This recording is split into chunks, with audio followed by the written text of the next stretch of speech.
Virginia did mention the last few days, yesterday, we were out of town for our youngest son's graduation at a major college in the South. I wasn't going to mention it. Maybe you didn't hear her mention it. We have a lot of gratitude for that place. They really did embrace him. And you just never know how those things are going to go. But graduation at large colleges are quite spectacles. Those places are good at putting on shows and events, and they did a great job. There were some similar things about it. Caps, gowns, couple of speeches. Very honoring, very eloquent. And then they have the student representative. And they don't just go out back and find somebody who's going to do that.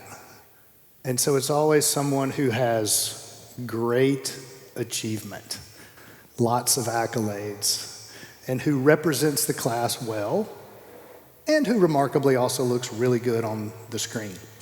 And so that definitely was the case. And this student hopped up there, and she was so eloquent. She ran through her speech, no but, mumble. It was incredible. We were packed in this basketball arena. She's in front of 1,100 or so of her College of Liberal Arts fellow students. She did an awesome job. This is how she started. She walked up there and she said, "I know what y'all are all thinking. Aren't those medals around your neck heavy?" And I thought, nobody's thinking that. And you may have just lost the crowd. I really did respect her pluck, but I also thought that's the 22-year-old self talking. And while she is brilliant and accomplished and a hard worker and a tremendous representative of the student body, there is one thing in life that has to be caught, and it cannot ever be simply taught. And that is perspective, and that is maturity. And so we are going to look today at how that comes. How is it that we get perspective? How is it that we get maturity? Because in a relationship like we have with God, that comes through grace, unquestioned, that our relationship with God originates, it's governed by, and it's sustained by the gracious gift of God. If that's the case, then what's the pursuit? Because we all have that drive in us. We all have that desire to move from point A to point B. We have that desire to matter and belong and achieve and contribute and to come through. It's in us. And so if our relationship is originating and governed by and sustained by grace, what are we supposed to be getting after? And the Bible's pretty clear. The goal of our faith is maturity. Go get it. I know some of us look in the mirror and go, I'm close. I may be passing everybody else. And those are not coincidences, that maturity comes with age. But it doesn't come automatically just with age. Age gives us a chance because age gives us experiences and opportunities that have a great opportunity to create maturity. And so when we think about a God who can't love us less,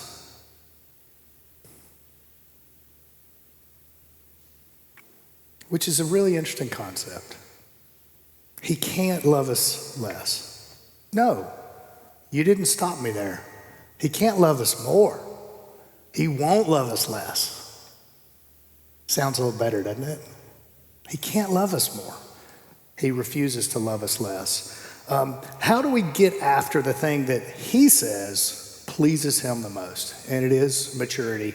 And so we come to this book of James, little bitty book in the Bible that is more than any other book about conduct.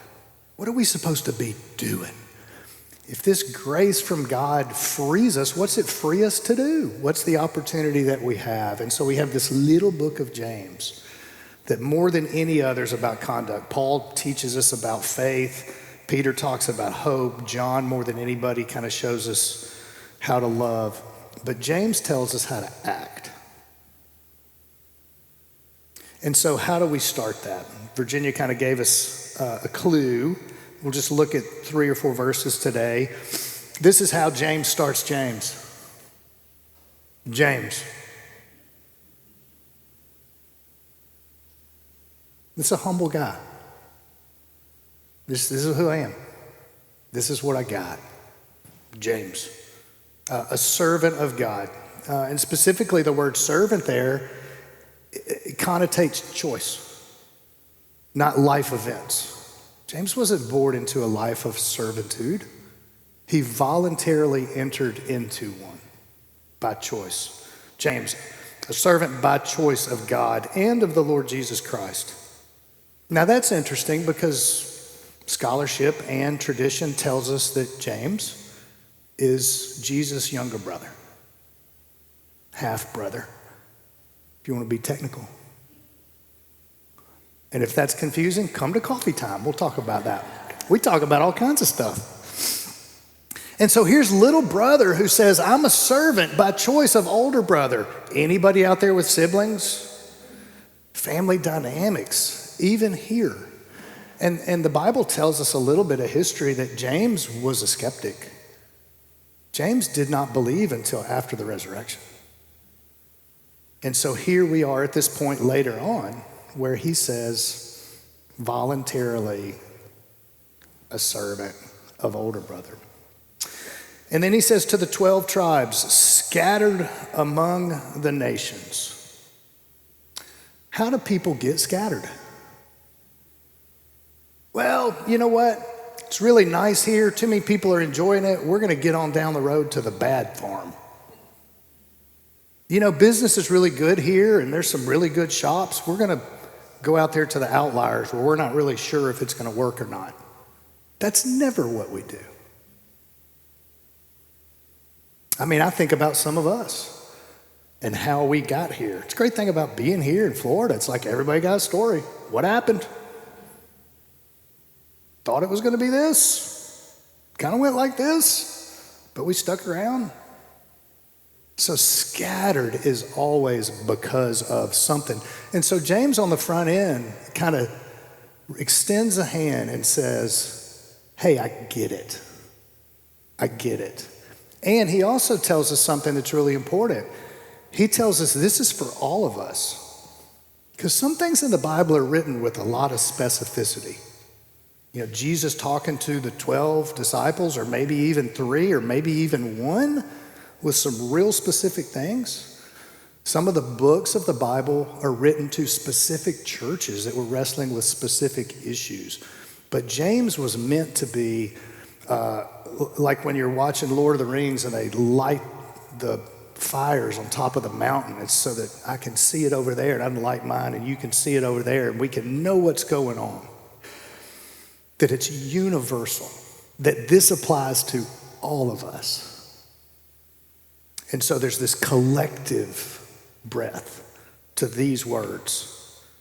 Consider it pure joy, my brothers and sisters, whenever you fall into trials of many kinds. Universal. Who gets to escape? Nobody. We can pretend, and we certainly can work hard to minimize, but this is arms wrapped around all of us. So consider it pure joy when you face trials of many kinds, because you know that the testing of your faith produces perseverance. Let perseverance finish its work so that you may be mature, completed, and not lacking in anything. So trials. I wrote in my email this week that trials are the Christian life version of being double teamed. Nobody ever likes to be double teamed. I mean, that's your reward for being good. And especially when you're a kid, you're like, what's going on? And you get mad. And it's hard to experience it, and it's hard to watch it, and it's really hard to coach it. So how does God coach being double teamed? He says that you need to know a couple things. Trials are different than temptations. Temptations are internal. Trials happen. We just walk into them, or they fall upon us, or they chase us down and jump on top of us. But it's different than temptation. The Bible deals with temptation in other places. Certainly, trials are not punishment. It's not God saying, see. And sometimes it feels like that might be what's going on. But we know better. It's not God punishing us. It's not his heart to do that. And trials are not a test by a lazy teacher. You know, you have those lazy teachers who give you the tests like mimeographed out of some book somewhere, and all they do is prove what you don't know. And you're going, you didn't tell us to study that. You told us to study this. I know all of these things, and none of them were on the test. Ever feel that way? You ever feel that way now? I do. I know all these things, God. How come it's not helping? So this is not a lazy teacher. This is a good teacher. And what a good teacher does is test what we do know. Even better, a good teacher tests on what we need to know next, what we need to know down the road. And they don't just test us, but they also tell us, hey, this is coming. And because of this, you're going to be a little more ready and a little more able and a little more capable, so that when this happens, don't lose heart. That's a good teacher. And so that's what James is doing here. So something else to keep in mind is consider it pure joy whenever these happen. But it does not say consider it pure joy because these things are happening. We do not have to be rejoicing for the trials. Who does that? I don't do that. There are plenty things that God does that I go, God, I don't like this. I don't like what's going on right now. And I'm not rejoicing for it. But there might be an advantage in it. And there might be an advantage after it. So as we approach trials, we start with God's heart. We always need to start with God's heart. So much of why we read the Bible, so much of why we sing songs, so much of why we fellowship together is to be reminded what God's heart is towards us. Because if we wander there, then it can feel like punishment. It can feel like a disaster. So start with God's heart. And God's heart starts by James here with this very simple word. He starts before he even talks about trials with this word, greetings. That's the heart of God. It's the open front door to a place that you've been invited, to a place that you are familiar with, that when you walk in, you can go, I know that smell. And you can see some things that are familiar. Pictures on the wall of people that I know, things that look familiar. Hospitality, life. It is Mother's Day. We have mothers here. Grateful for mothers. But even more general, it's just true that women are pretty hospitable. Dudes, we are useful for some things. The world needs us. But it is mostly women that make a house feel invitational, that make a greeting feel invitational. And so God's heart here is hospitality, and God's heart here is life. It is women who bring life, but it's also women who fight for life.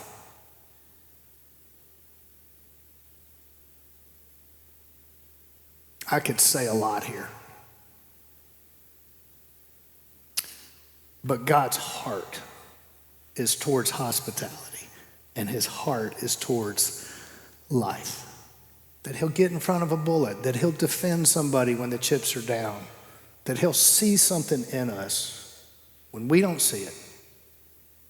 And maybe the utilitarian part of life doesn't value it. But often it's a woman who says, there's value. And so this is God's heart represented in that single word, greetings. Come on. Before we start talking about trials, we need to know that's God's heart. It's not distant. It's not him looking through the peephole or even cracking the door. It's wide open. Greetings. And so what do we do after that? It's not a hello. It's a come on in, and we're coming on into these tests, these invitations. And so just looking at the end, the goal, the outcome is endurance. It is maturity. We have to look at the thing that it usually gets in the way of that. And it takes a lot of energy, and it takes a lot of time, and it has a great effect, but it's not what we're supposed to be doing. What we're supposed to be doing in trials is enduring towards maturity, but what we often do is blame, or the more societally and or maybe the more Christian accepted version, complain. It's true. We can fall to those things in the midst of trials. But Philippians 2:14 tells us, do everything without arguing or complaining so that you may become blameless and pure. Do everything without arguing or complaining so that you can become blameless and pure, children of God without fault in a warped and depraved generation. There are some things in the world that I experience from time to time or hear about that I go, you know what? What? That's crazy. And that's our world.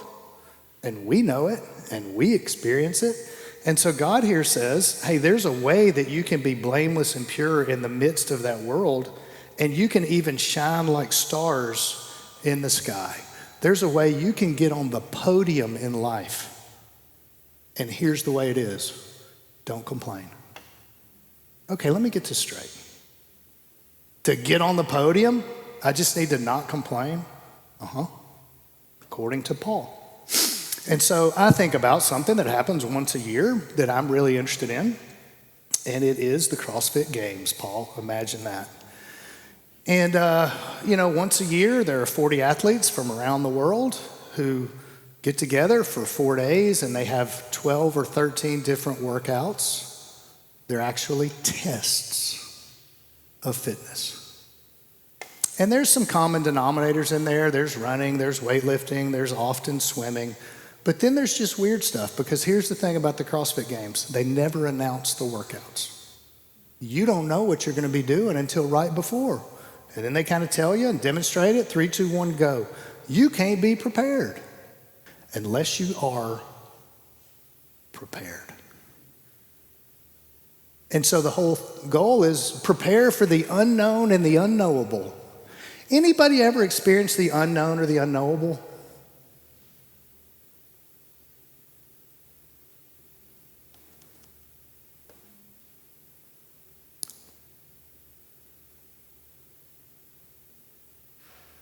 Yes, you have. And so the CrossFit Games ain't nothing compared to real life. But it is a metaphor. It is a metaphor. To see not just weightlifting and not just running and not just swimming, but handstand walks? Okay. Wheelbarrow pushes? Hadn't practiced those, but okay. And here's the thing that's remarkable to me about it. When they announce the workouts, oftentimes the gnarlier and the grittier and the crazier the workout, the athletes look at each other and just kind of smile and go, okay. And there's two reasons that I think are very important that happens. One, they're not alone. They're not going to be doing it by themselves. There's going to be other people around them. They're like, all right, we're kind of in this together. Now, let me be clear. We all have our own lanes. I mean, there is value and benefit of people around us, and we need to take advantage of it. But oftentimes, we're in our own lane. I'm not diminishing that at all. But there is value in going, okay, we're all doing this. And secondly, and this is universally what is said, hey, I wasn't good at that, but that gives me an opportunity to go back and work on it. Because something got identified, something got exposed. I saw something that I can't really do well, and I have an opportunity to go back and work on it. And there is so many times that issue of complaining that I've kind of gone, oh my gosh, I wish I could redo that one. Because this thing that was a test, it worked out. It's fine now, but what's lingering is those words or that attitude or that season that I threw away because I was so fixated on the relief I wanted from the trial that I was in. And so what do we do? How do we get on that step? How is it that we can move through these tests towards maturity without blaming or complaining? A couple different things. The first one is this, awareness. We need to know what's going on.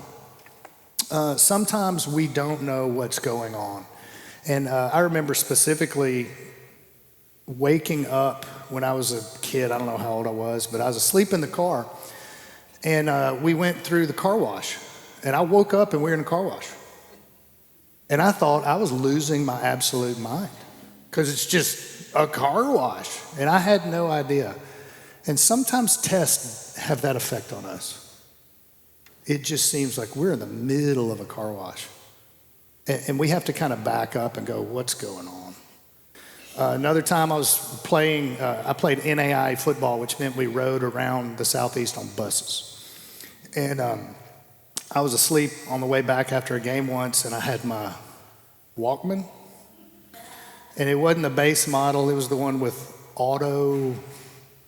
Remember, it would like flip the tape over and it would keep playing. And Pink Floyd Animals had just come out, and I went to sleep, and I had, hours of Pink Floyd Animals going through my head, and I woke up and I thought I'd lost my mind. So those two times and every other time that I've thought I've lost my mind has been the midst of trials. It's the same feeling. And so I need to go, what's really going on? How can I get some equilibrium and go, this is what this is. This is a trial. And then I've got some choices. So what are some choices that I have? Number one, I need to feel what I feel. Often in trials, I feel fear, dread. What's going to happen? I need to feel that. I don't need to avoid that. I can also feel sadness, sorrow, grief in the midst of trials. I need to feel that. I don't need to avoid that, or I don't need to demand that you feel it for me. Woe is me, come feel for me. I need to feel it. Sorrow, grief, loneliness, and hurt are common things that I experience. I don't know about y'all, but those are common things I experience in the midst of trial. Fear, sadness, loneliness, or hurt. When I feel those things, I need to acknowledge God. God, where are you at? And I know that's bad grammar. Where are you at, God? You near? You far? You here? Are you in this with me? Go back to his heart on the front end. Greetings. Come on in. God, is this you? Is this a trial? Okay. Where are you at in this? And this can take a couple different forms. Often it begins with this. I've come to believe that a power greater than myself can restore me to sanity. Sometimes it starts with that. Sometimes we can go beyond that and go, what's this power like? Can this power be known? Are there characteristics about this God that I can learn about and trust and ascertain things because of them? Is there a face? Is there a name? Is there a history? Are there characteristics?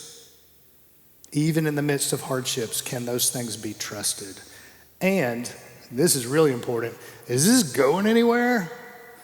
Is this just spinning? Is this moving? Is there a timetable? And oftentimes there is. Sometimes our trials are connected to a length of time. Is this going anywhere? And what's coming out on the other side? Next, we need to give it to him in hope and trust of the process. Can I be hopeful? What am I trusting God for in process? Lastly, fight the urge to blame or complain as we look for advantages. Ecclesiastes taught us that. Ease is overrated, hardship's underrated. We got to fight against the tendency to quickly just get to relief and ease when God's doing something. And specifically here, James gives us the answer. He gives us what the outcome is. The outcome is endurance. Now, I'm going to say this. I'm an incredibly enduring person.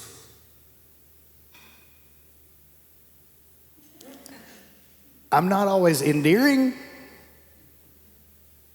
I'm enduring, but enduring's not the goal. Enduring gives us an opportunity to achieve the goal. The goal is maturity. Enduring trials is often the conduit, but we need to make sure we lift our head towards what is developing in us, not just that we can grit it out and get through it. So also, lastly, hey, it is true that when we're in a relationship, people we love go through trials. And sometimes that's even more difficult than when we're going through it ourselves. So here's a couple things that can help. Don't avoid people when they're going through trials. I didn't know what to say. I didn't know what to do.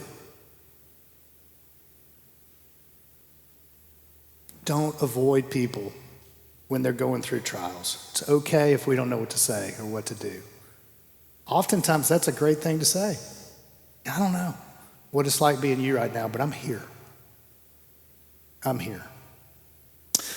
Do not compare. Do I really know what it's like to go through that or to be you? Probably not. So I don't need to compare or say, well, you think that's bad. Do not diminish. Oh, it's going to be okay. That's about us, not them. Do not diminish or attempt to manage. Especially go back to that whole like feeling what you're feeling thing. I'm feeling really sad because this is not working. This is a dream that's dying. Oh, no, it's not. Well, now I'm dealing with a dying dream and a delusional friend. That's not good. So don't try to manage, especially when someone's feeling, especially if they're feeling towards God. Let that happen. God knows what to do with that. Don't manage or diminish. And then lastly, sit with them. Stand with them. Share life with them. Sometimes I have felt this and it's not accurate. Man, here's my friend going through a hard time. I don't need to share anything positive about life or about my life. And I had a friend a couple months ago who was going through an incredibly difficult time.